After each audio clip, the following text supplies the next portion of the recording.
السلام علیکم every one, welcome کرتی ہوں میں آپ سب کا اپنے YouTube channel Anwar the light میں۔ اگر آپ اس چینل میں نئے ہو اور پچھلے تمام اسباق کی ویڈیوز کو اگر آپ نے ابھی تک نہیں دیکھا ہے تو پہلے آپ ان ویڈیوز کو جا کر کے دیکھ لیں، تو آج کی کلاس جو ہے آپ کے لیے زیادہ آسان ہوگی۔ میں ساری ویڈیو کا لنک جو ہے ڈسکرپشن باکس میں ڈال دوں گی، آپ وہاں سے جا کر کے ڈے 1 سے ویڈیوز کو دیکھ سکتے ہیں۔ تو چلیے پھر اسٹارٹ کرتے ہیں۔ تو آج ہم لیسن نمبر 16 کا جو بچا ہوا رولز ہے اسے میں بتاؤں گی۔ تو را کی جو پر پڑھنے کی صورتیں ہیں وہ باقی ہے۔ تو یہاں پر دیکھیں کہ را کو جو ہے پر پڑھنے کی صورتیں کتنی ہے، یعنی را کو موٹا کب پڑھیں گے، اس کی صورتیں کیا ہے، کون سی صورت میں ہم را کو موٹا پڑھیں گے، وہ آج ہم انشاءاللہ یہاں پر دیکھیں گے۔ تو یہاں پر دیکھیں را پر جب زبر یا پیش ہو تو را کو موٹا پڑھتے ہیں۔ میں یہ پہلے بھی بتا چکی ہوں آپ سب کو کہ را پر جب زبر یا پیش ہو تو را کو جو ہے پر پڑھتے ہیں۔ کیسے را، لیکن جب را پر زیر ہو تو اسے باریک پڑھتے ہیں، یعنی ری، ری سمپل سا باریک پڑھتے ہیں۔ لیکن جب را پر زبر لگ جاتی ہے تو اسے موٹا کر کے پڑھا جاتا ہے، پر کر کے، یعنی را۔ اسی طریقے سے جب پیش لگ جاتی ہے تو رو، یعنی موٹا کر کے پڑھا جاتا ہے۔ سمجھ میں آ گیا نا؟ اب اس کا جو دوسرا رول ہے وہ ہے را پر جب دو زبر یا دو پیش ہو تب بھی را کو پر پڑھیں گے۔ را پر جب دو زبر یا دو پیش ہو تب بھی را کو ہمیں پر یعنی موٹا پڑھنا ہے، رون، رون، اس طریقے سے۔ لیکن جب دو زیر ہو تو اسے باریک، یعنی رین۔ ٹھیک ہے؟ اب تیسرا رول کیا ہے کہ را پر جب کھڑا زبر ہو تب بھی را کو ہمیں پر یعنی موٹا پڑھنا ہے۔ را پر جب کھڑا زبر ہو تب بھی را کو پر پڑھیں گے، یعنی رو، رو، ہے نا، رو، اس طریقے سے۔ اب دیکھیں کہ چوتھی رول کیا ہے۔ تو را ساکن سے پہلے اگر حرف پر زبر یا پیش ہو تب بھی را کو ہمیں پر یعنی موٹا پڑھنا ہے۔ را ساکن سے پہلے حرف پر زبر ہو یا پیش ہو تب بھی را کو پر پڑھیں گے۔ آپ یہاں پر اگزامپل دیکھ سکتے ہیں، یہ را کے اوپر جزم لگ گئی، یعنی یہ را ساکن ہے۔ را ساکن سے پہلے والی حرف پر کیا ہے، زبر۔ اسی طریقے سے اگر زبر کی جگہ پر پیش بھی ہوگا تب بھی اسے پر پڑھیں گے، کس طریقے سے، آشن، آشن، اس طریقے سے نہیں، ارشن، اس طریقے سے سمپل یعنی باریک نہیں پڑھیں گے، ارشن نہیں بلکہ آشن، آشن، موٹا کر کے پڑھنا ہے آپ کو، را کو جو ہے پر پڑھنا ہے۔ اسی طریقے سے پیش ہو را ساکن سے پہلے تب بھی پر پڑھیں گے۔ چلیے پھر آگے کی چلیے پھر پانچواں صورت کیا ہے کہ را ساکن سے پہلے عارضی زیر ہو تو را کو پر پڑھیں گے۔ تو پہلے آپ یہاں یہ سمجھ لیں کہ عارضی زیر کیا ہوتا ہے۔ آپ سب کے دماغ میں سوال پیدا ہوا ہوگا کہ عارضی زیر کیا ہے۔ چلیے گھبرانا نہیں ہے، میں ہوں یہاں پر۔ یہ دیکھیے قرآن مجید میں بہت سی جگہ پر ایسا ہوتا ہے کہ شروع میں زبر زیر کچھ بھی نہیں ہوتا ہے، ٹھیک ہے، ہمیں وہاں پر زیر یا زبر خود سے لگانا ہوتا ہے۔ جیسے کہ اگزامپل کے طور پر آپ سمجھیے جو سورہ فاتحہ ہے، الحمدللہ رب العالمین، اس کے بعد جو ہے الرحمن الرحیم میں نہ ہی زبر ہے، شروع میں اس الف میں نہ ہی زبر ہے اور نہ ہی زیر ہے۔ یہاں پر ہم زیر یا زبر کو خود سے لگاتے ہیں، تو ہم جو زبر یا زیر یا پیش جو ہم خود سے لگاتے ہیں اسے عارضی کہتے ہیں۔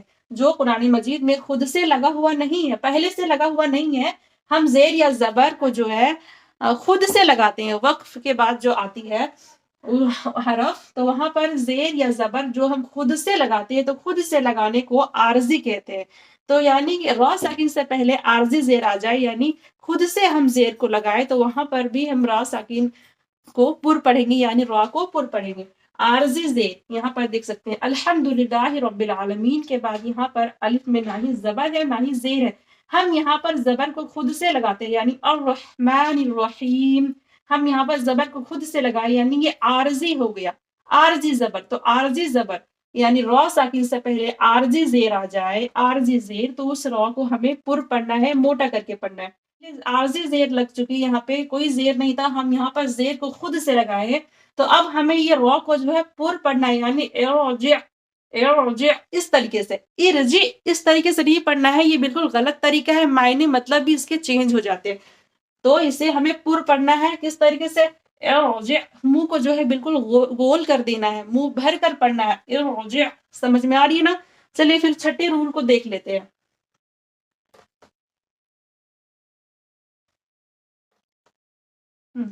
چلیے تو پھر دیکھیں کہ چھٹا رول کیا ہے را کو پر پڑھنے کی۔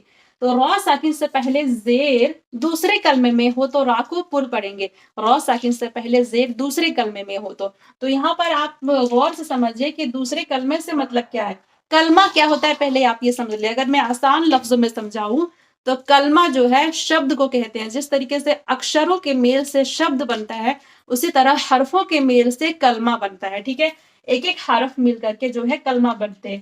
اور جیسے کہ را ایک حرف ہو گیا، با ایک حرف ہو گیا، تو یہ را اور با مل کر کے رب ایک کلمہ بن گیا.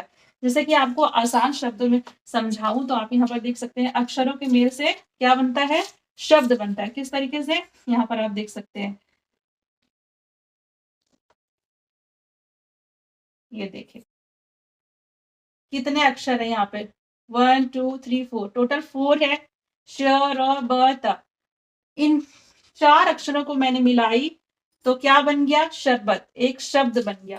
جس طریقے سے اکشروں کے میل سے شبد بنتا ہے اسی طریقے سے حرفوں کے میل سے کلمہ بنتا ہے. کلمہ مینس شبد، سمجھ گئے نا. تو یہاں پر کیا ہے رول، کہ را ساکن سے پہلے زیر دوسرے کلمے میں ہو. را ساکن جس کلمے میں ہے اس کلمے میں نہیں بلکہ دوسرے کلمے میں زیر لگی ہو اس کے پہلے والے کلمے میں، تو وہ را ساکن کو ہمیں کیسے پڑھنا ہے، پر کر کے پڑھنا ہے. یہاں پر دیکھیں 2 کلمے، رب ایک کلمہ ہو گیا اور ہم ہما یہ الگ ایک کلمہ ہو گیا. تو را ساکن سے پہلے والے کلمے میں یعنی رب میں جو ایک کلمہ ہے وہاں پر زیر لگی ہوئی ہے. تو را ساکن سے پہلے کیا ہے، زیر، یعنی اسے بھی اس را کو جو ہے ہم پر یعنی موٹا پڑھیں گے. رب ارحمہما، رب ارحمہما، سمجھ میں آ رہا ہے نا. را ساکن سے پہلے زیر دوسرے کلمے میں ہو تب بھی ہمیں را کو جو ہے پر پڑھنا ہے. چلیے الحمدللہ، امید کرتی ہوں آپ سب کو سمجھ میں آ گیا ہوگا. جو بھی رولز میں بتائی ہوں آپ سب یاد کر کے رکھیں. انشاءاللہ اب اس کے آگے کا جو سبق ہے وہ ہم کل پڑھیں گے کیونکہ ویڈیو جو ہے زیادہ لمبی ہو جائے گی. پیاری پیارے بچوں کا کمنٹ آتا ہے کہ ویڈیو جو ہے ڈاؤن لوڈ نہیں ہو پاتی، ان کے فون میں زیادہ لانگ ویڈیو ہوتی ہے. تو چلیے پھر یہیں تک رہنے دیتی ہوں. کل انشاءاللہ اس کے آگے کا سبق پڑھیں گے اور کل جو ہے سبق کو ہم انشاءاللہ کمپلیٹ کریں گے. چلیے پھر اللہ تعالیٰ آپ لوگوں کے علم میں بہت زیادہ برکت عطا فرمائے اور آپ سب کو اپنے حفظ و امان میں رکھے. آمین.